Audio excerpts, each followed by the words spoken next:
In this video, we're going to be talking about why my legs are feeling dead. But first, check out these videos from the week.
My legs are dead. This week I had 4 bike rides, and on the bike side of things is where the fatigue is starting to set in the most.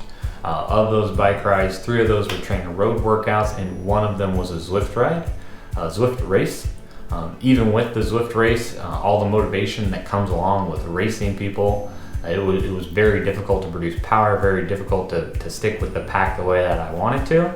And then in the trainer road workouts, the structured training, the 3rd ride of the week, which was the 3 by 20 minute efforts at 277 watts, I actually had to cut short that 3rd interval, so didn't complete it 100% as planned. Keeping in mind that we are in January, I felt this was probably just the best thing for me at this time. January, even though the motivation of the new year and all the fresh goals and everything like that is top of mind for everybody, I want to keep January about base. The key races again that we have on the schedule are in June, Des Moines 70.3, and the Chicago Marathon in October. So keeping January top of mind, making sure we're building base is the goal for now. On the run side of things, last week I shared with you that my legs were feeling great. Probably was a little overemphasized how good they were feeling. This week, maybe especially the bike fatigue is starting to set in on the run.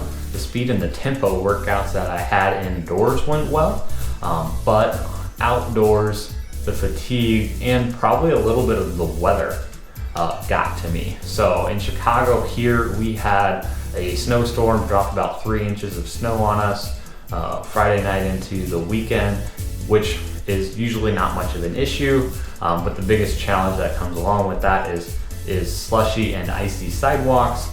Cut the run short. On the swim side of things, only one swim this week, really dedicated to some drills, a little bit of speed work, things to keep the body aware of the water, keep a little bit of feeling for that water. Probably going to keep that cadence consistent throughout the winter months of the year here in Chicago, at least until we get a little bit closer to race day in Des Moines.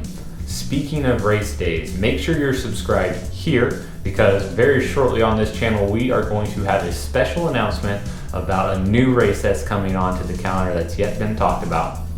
And if this is your first time checking out this channel and you want to hear a little bit more about my 2020 goals, make sure to watch the video up here, where we'll talk a lot more about the Des Moines 70.3 race and the Chicago Marathon race, and everything I hope to complete at both of those.